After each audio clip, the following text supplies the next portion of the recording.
Yeah, I mean, obviously, a very big swing game there, and I think obviously going into a hostile environment, it should be, um, it should be a lot of fun. But I think the main thing, every game's a must-win game in the playoffs. Anytime you can um, play the least amount of games as possible, save the bullpen, etc.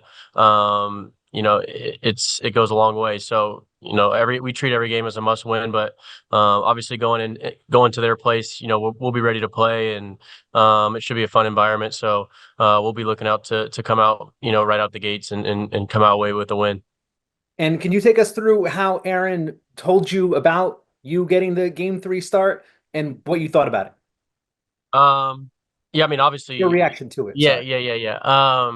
Obviously, very excited. I think there was some conversation earlier the week before the series started, saying, "Hey, you possibly could start game three if you don't get used in these certain situations in game one," and those situations didn't arise. So it was kind of after the next day we came into the field on that off day, and it was like one of those things where it was like, "Hey, we're gonna go with you on game three." So very honored, very excited. It's a great opportunity. But trying to win a ball game. So, really focused and really in control of my emotions, not trying to get too high on it, and just go out there and do my job. Thank you. Barry Phillips. Hey, Clark, thanks for taking the time today. Back in August, I believe you said, as you're going through the injury and rehab, I want to start playoff games. Just how much was this possibility on your mind throughout, the injury and the rehab and all that? And just, what does it mean to you to be getting the Yeah. ball? Yeah, I mean, this is every kid's dream to be able to start a playoff game for the New York Yankees, and to be able to have this opportunity is something that I don't take lightly. And like I said, very honored to be able to have this opportunity. And I think obviously in August when we were going through the injury, I said I wanted to start playoff games, and this is something that you kind of when you're working out in the off season and you're putting in all those extra hours, and you're very disciplined in what you do, and you go the extra mile on things, like you have this in the back of your mind of like opportunities like this. So very much looking forward to it, and kind of trying to seize the moment, and just want to win a ball game, really. I think that's what it comes down to. Gotcha. Thank you. Ryan Hope. Hey, Clark, just watching the first two games of the series, what have you taken away from this Kansas City lineup? What kind of challenge they present for you? Yeah, I mean, they've obviously swung the bats really well so far the first two games. I think this isn't an offense that you can underestimate in any matter. I think they're very gritty. They have guys who can slug the ball. They have guys who put the ball in play, and they run bases really well. They do the small things really well, and they don't strike out a lot, which kind of plays really well in a playoff format. I believe. I think when you don't have a lot of swing and miss, and you're able to move guys over and do the small things right, I think it can really you know bode well in situations like this. So it's obviously a tall task and a challenge, but nothing that I don't welcome, and the rest of this pitching staff doesn't welcome. I think everybody from top to bottom on our staff, we're ready for this moment, and we're looking forward to it. And I think obviously a challenge, but definitely welcoming it. Ryan Dunleavy. Hey, Clark, I was wondering if you could reflect for us on your last postseason experience, how much more comfortable you are here being a starter than I think you were forced into like a walk-off situation in Cleveland and then middle relief against Houston. How much more comfortable you are, and how much of a different, better pitcher you are than you were then? Yeah, I think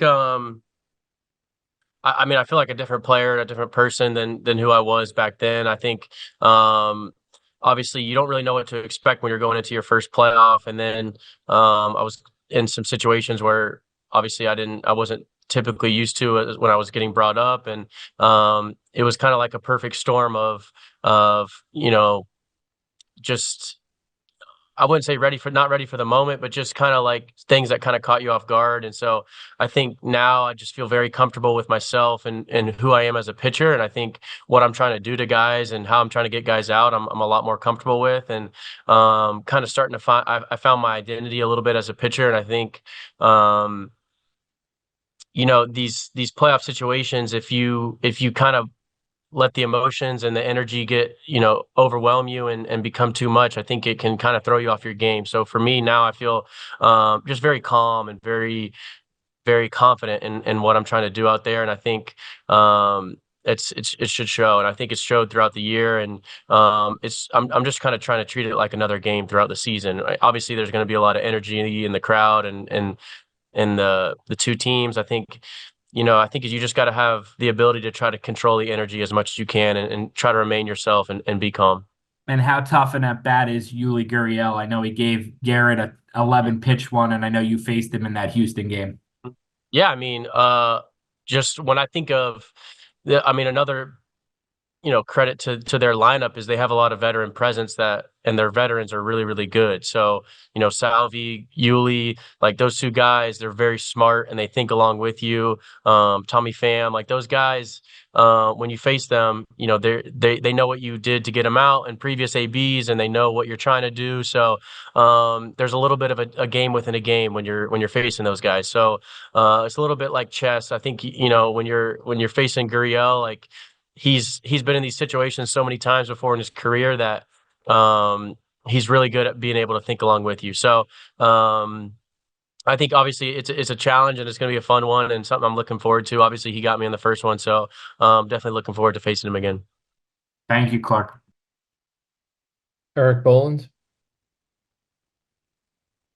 Clarke, Andy Pettit said some very complimentary things about you yesterday. He said he's been a big fan of yours since first seeing you in the minors, and says you've developed some of the best breaking stuff now in all of the big leagues. Can you just talk a little bit about meeting Andy and just sort of, what you've gotten from some of your conversations with him? Yeah, I think I can't speak highly enough of Andy and what he's been able to, the knowledge he's kind of bestowed on me and all the advice he's given me. And, we've kind of formed a really good relationship over the years. And, he's helped me immensely, as far as like mentality, pitch selection, how you're trying to get guys out, sequencing. There's so many things, like it's kind of like goes back to the game within the game that he's obviously been in those situations so many times and playoff atmospheres and he kind of had that pitch package where it was like, he tried to get you out in a million different ways. It wasn't like he was just trying to outstuff you the whole time.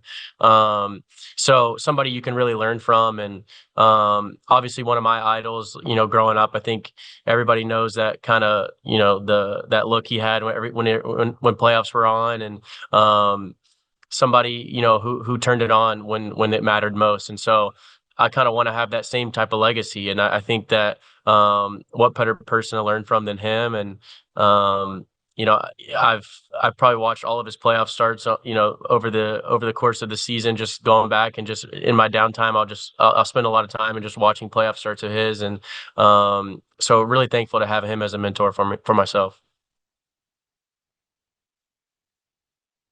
Bob Clappish. Hi, Clarke. Thanks for taking the time for us today. You were just speaking about the strengths of the Royals lineup, but still, has it been a surprise to you that they've been able to knock out both Cole and Rodon early? I'm sure you couldn't have foreseen that. Mm-hmm. And I have some questions as well. Go ahead. I'm sorry. Yeah. I think, playoffs are unpredictable. I think anything can happen. I think we see that throughout all the series that are going on right now. I think things happen that are, kind of unforeseen. I think it's just a matter of like, they have the ability to kind of grind out ABs. They don't, like I said, they don't swing and miss a lot. They don't, so they can run your pitch count up quick, and then they can piece together some runs really quick. And then obviously they have guys who can slug. So when you have that like top to bottom, I think, and they're very hungry too, as you can see, like when they're like those ABs, those guys are locked in pitch to pitch. So like anything can happen in these games. So definitely not surprised. But it's kind of been like punch after punch, and we've been able to respond pretty well, and they've been responding well. So hopefully we'll be able to come back with another punch for sure. And I do have a follow-up. You just mentioned that they were a contact hitting team. Does that play to your strength, you think, as opposed to a lineup that looks to hit 3 or 4 home runs a game and is willing to exchange 9, 10, 11 strikeouts for that? Mm-hmm. Yeah, I mean, it doesn't hurt. I think but like it goes back to saying like anything could happen in these games. But I think for me, I throw a lot of strikes, and I try to induce a lot of weak contacts. So yeah, it definitely can play in my hand, but sometimes those weak contacts can find a hole. So I don't want to sit here and say it's going to play into my hand, and then they start dumping a bunch of stuff in on me tomorrow. So, but I think every offense in these games and these formats can pose a test, and but like I said earlier, I'm really looking forward to facing them for sure, and I think a challenge for sure, but one that I welcome. Are you nervous? No, not nervous. I'm really honestly excited. I think I trust my preparation. I trust the work that I put in, and I trust everybody around me, the Wells and the rest of our pitching staff and the guys who make decisions as far as pitch selections and usages and stuff like that. So not nervous. I think if you're nervous going into atmospheres like this, you can get eaten alive. So for me, I'm excited, and I'm going to be aggressive and on the attack for sure. Great. Thank you. Mm-hmm. We have time for one more. We'll finish up with Max Goodman. Hey, what's up, Clarke?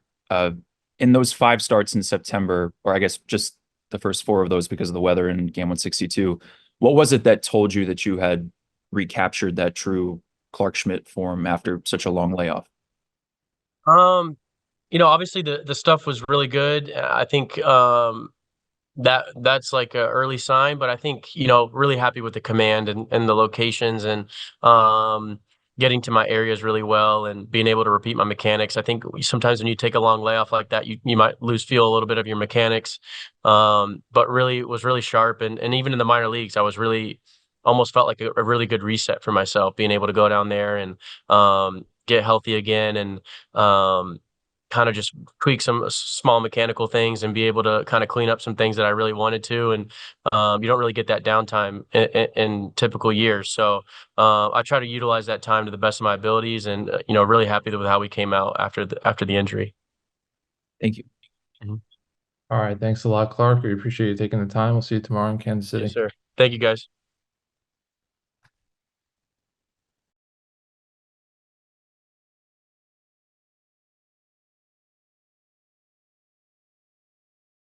All right, we'll get started with Yankees manager Aaron Boone. Again, if you have a question, please just drop it in the chat that you have a question. We'll call on you. Please leave your line muted until you've been called on.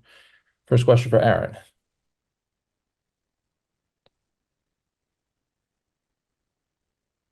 Go to John Schwartz. Hey, Aaron.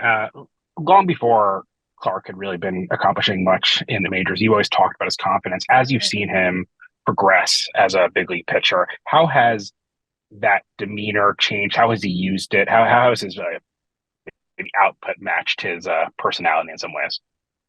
Yeah, I mean, I really go back to, in my mind, I can picture him in when we were getting ready before starting the COVID season, when we were doing our second spring training up here, and he flashed all the stuff, but you saw a guy that just wasn't a refined product yet. You'd see within an at bat, you'd see, man, that was nasty. But then little lack of command, spray, mistake. And that's just gradually, it's been a nice gradual progression for him of just getting a little bit better each and every year. It became an important figure in our bullpen in 2021. Or was it? Yeah, 2022, and then 2023, when he got the opportunity to go into the rotation as a full time, really after going through some lumps in that first month of the season, really had a strong season for us the rest of the way. I think tired a little bit at the back end of last year, just being at a place he'd never been innings wise. But on balance, you saw the emergence of a really good starting pitcher in this league. And then obviously coming out this year, it's gone to another level. I think the cutter has become a pitch that he's worked on over the last few years. That's become a real staple for him. It's helped him now become real effective against lefties as well. But he's got all the weapons, the sinker, the curveball, the cutter, the slider. He's got everything that can beat you with really good stuff. The confidence has always been there. I can picture the confidence back in the bubble in 2020, when he was still very raw, but flashing all this stuff. And there was that confidence to follow. And now you're just seeing a guy that really, I feel like he loves pitching and loves all that goes with that. So the physical preparation in the weight room, the pitch design things that they're able to do and what you can learn, and all the way to the game playing. Like he loves everything about pitching, and he's just super competitive. And it's been neat to see him just kind of get better and better each year.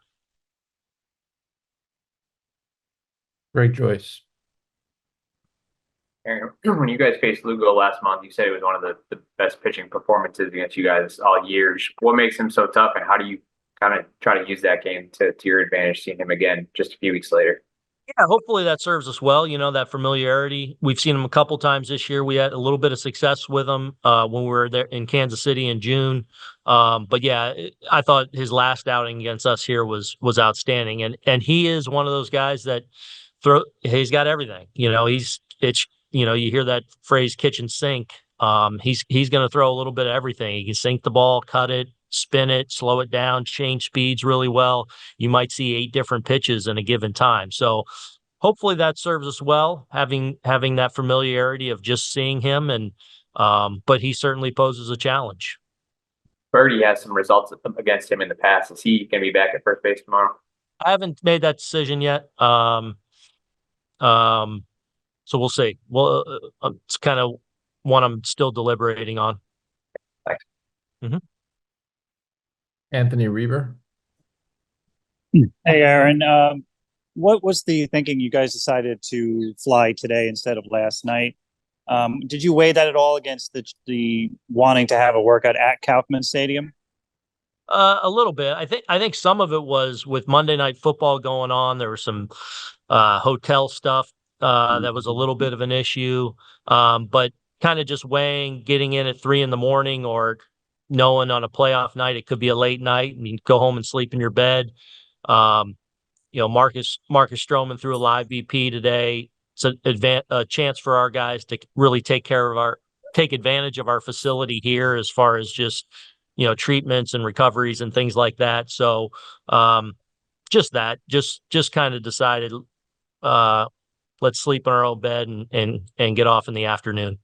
Wait, is this a Taylor Swift factor then with the Chiefs game? Is it a Taylor Swift factor because of all the people here for the Chiefs game? Yeah, I don't know about that, but I know Monday Night Football came up, and with a lot of the hotel situations. So, but I don't know if as much that is just things we could take advantage of here. Thank you. Yep. Gary Phillips. Hey, Aaron. Thanks for chatting again today. I'm just curious, what have you seen from Bobby Witt Jr.'s at bats in this series so far, and without giving too much away, what has allowed you guys to kind of neutralize him? Well, I mean, I think we've pitched him tough, obviously, but obviously we know how good and dangerous he is. So hopefully, we can continue to executing again. Ultimately, pitching when you have good pitching and you execute, usually that's favors the pitcher. When they can execute at a high level, you're going to get even the best of the best out sometimes. So I think it's just that it's a couple of games where we've had some success, where we've done some really good things pitching wise to them. And, hopefully we can continue to have a little bit of success, but obviously we know how dangerous and good of a hitter, well-rounded hitter he is. Gotcha. Thank you. Mm-hmm. Brendan Cuddy. Aaron, thank you again for taking the time today. Does The fact that Clarke hasn't seen the Royals this year, or better yet, the Royals haven't seen Clarke this year, did that weigh into the decision to start him today? No. Okay. And also, you said that you're weighing your decision at first base. You haven't figured it out yet. What goes into it?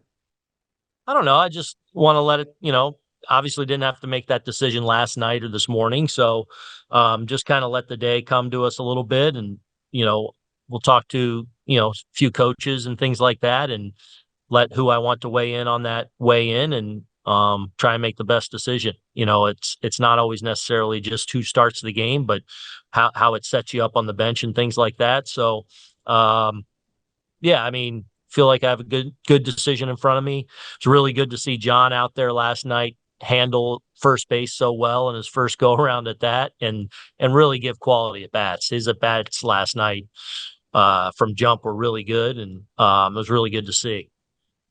Thank you. Mm-hmm. Bob Clappish.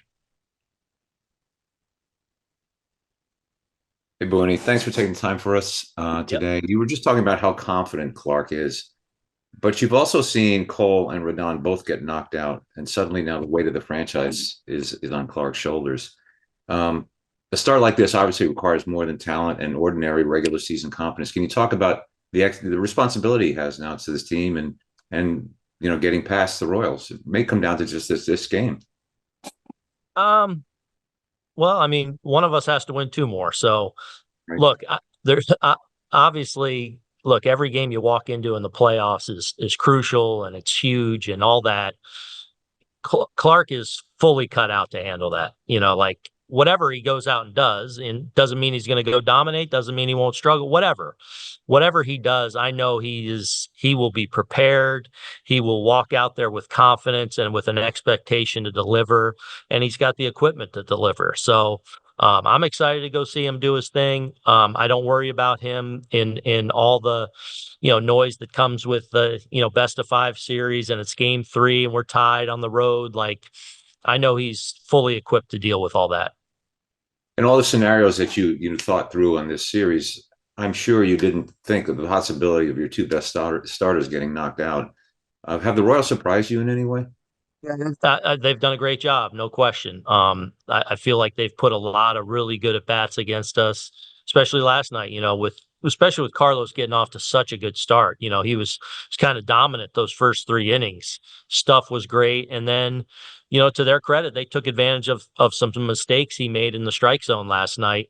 And did some really good things, especially with 2 strikes. They were able to do some good things and made that inning stand up against us. So, clearly they're tough and they are, putting together some tough at bats against us. Thank you. Mm-hmm. Max Goodman. Hey, Aaron, thanks for taking the time. Your team had the best road record in the bigs this year. What do you think allowed you guys to have so much success away from home against good teams? Yeah, I mean, not so sure. Like every year is a little bit different. Sometimes it's place and time, man. You get hot on a couple road trips. We had a lot of success on the West Coast this year, which isn't always an easy thing to do. Our 2 West Coast trips were really successful for us. I don't know that it's helps that we're a veteran group is a reason why we've won that many games, because I think it can be just as easy some years where it's the other way around. I think it's just we've put together some of our best baseball in some stretches where we've been on the road. We certainly enjoy playing on the road. We're it's a confident group. Like they know that wherever we are, we know what we're capable of. So I think it's just that. And Royals fans haven't had a home playoff game in almost a decade since the 2015 World Series. What kind of atmosphere do you think it's going to be like these next couple of days? Yeah, it should be awesome. I mean, obviously, Kauffman Stadium is one of those great historic places that's kind of stood the test of time. It's a beautiful ballpark, rich in history. So I would imagine that they are going to be excited to see their Royals at home, coming on the heels of what's been an outstanding regular season after some lean years for them. But it's a proud baseball city and town. I know they love their Royals, and I would imagine the atmosphere will show that. Thank you. Mm-hmm. Ryan Hoke. Aaron, I assume you saw what Jazz said after the game last night about the Royals just getting lucky. Your reaction to that, and any concern about that being bulletin board material for the Royals?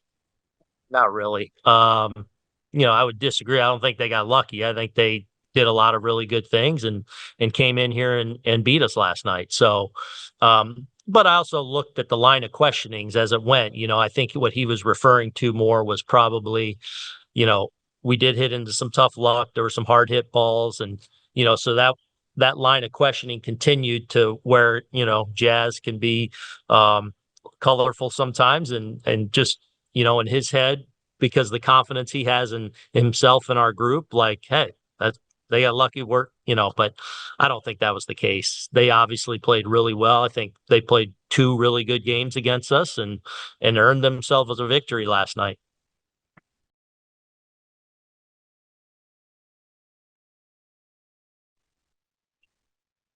All right, we'll get started with Gleyber Torres. Again, if you have a question, please post that you have a question in the chat, and we'll get you called on. Please leave your line on mute until you're called. First question for Gleyber.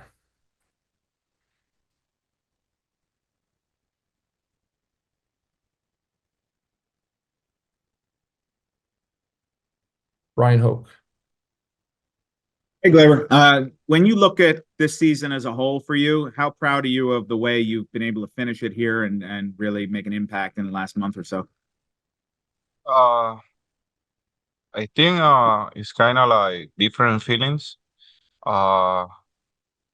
First half was personal, was frustration half personal. I mean, the team do great, but like I feel like I didn't do much in those months. Just try to find a way to get better every day and help the team at the moment. And also the second half was a little bit better. I feel like more consistency on the play, a little bit more focus in each at bat, and I feel like I get better in the right moment. Last month, and right at the time on the postseason.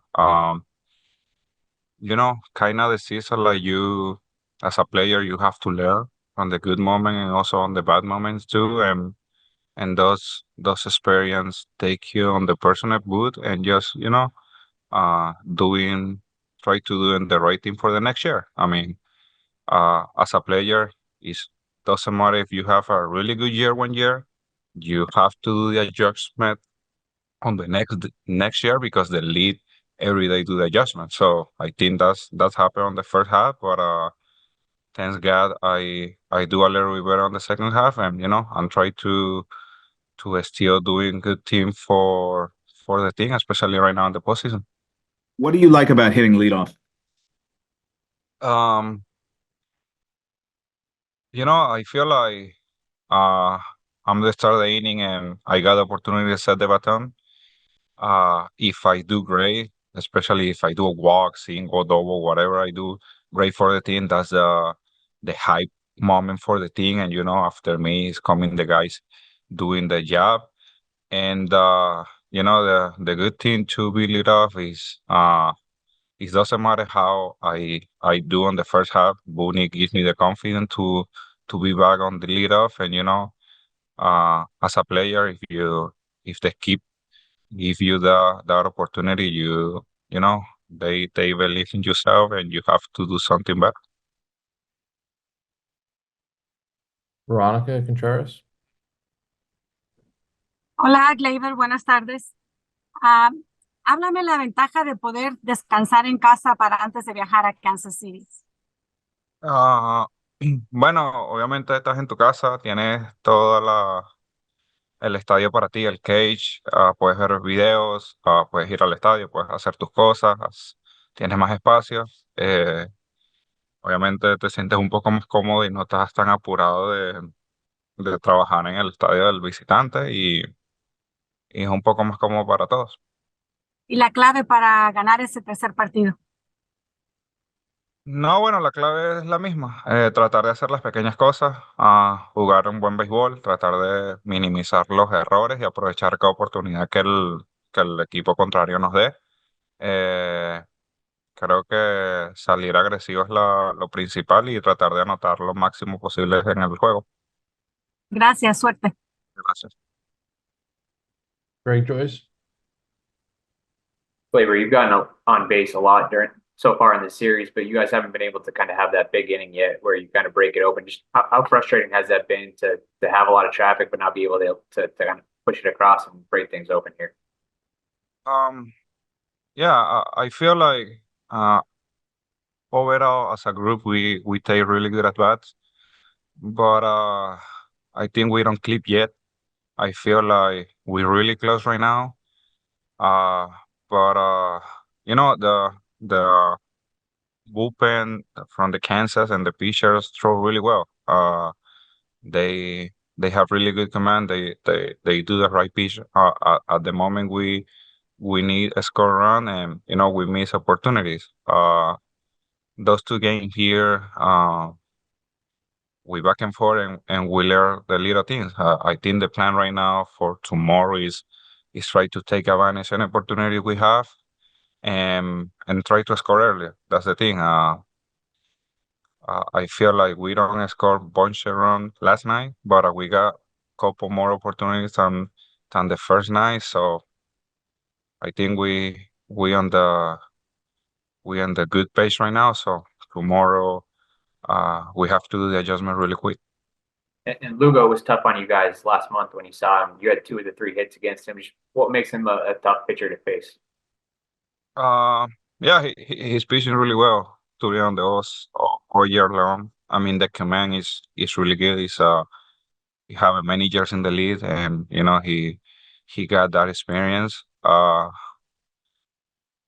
remember we got it really well in Kansas early on the year, and you know I think the plan is just try to hit whatever pitch we can hit, and you know be on the attack mode. If we don't have as a hitter opportunity to do damage, just pass the baton and take any opportunity. I think postseason is the baseball, but it's just the little things. I mean, a small opportunity you have to take it, and you know, Luke is really good, but I mean, we can take advantage as a small guy they give us and just try to score earlier. Ryan Dunleavy. Hey, Gleyber, thanks for doing this. You guys had the most road wins in Major League Baseball this year, and you were significantly better record-wise on the road than at home. Why do you think that is? Why is this team comfortable on the road, and do you think that'll help you in this series? I don't know. I don't have the right answer to say how we play better on the road, but I feel like we always got the same mentality, playing home and play away. You know, we got opportunity. We got the first opportunity to hit, and I think we take advantage on those little things. Play on the road, we have a lot of fans to support us too, and sometimes we feel like we're playing home. So, where the pinstripe is amazing too, but where to the silver one and the New York in the front is really special too. So we always try to do the best in any field we play. And then you've had to, in your career, switch positions a couple times. Can you imagine John Birdie playing his first game at first base in the pressure of the playoffs? How challenging that would be, knowing how challenging it was for you to do it in the playoffs, and how'd you think he did? Yeah, John, doing amazing. I mean, he got a huge double play in the sixth or so inning. He been practice on first base during all those days before the first game, and he looked really comfortable. I mean, John is a awesome athlete.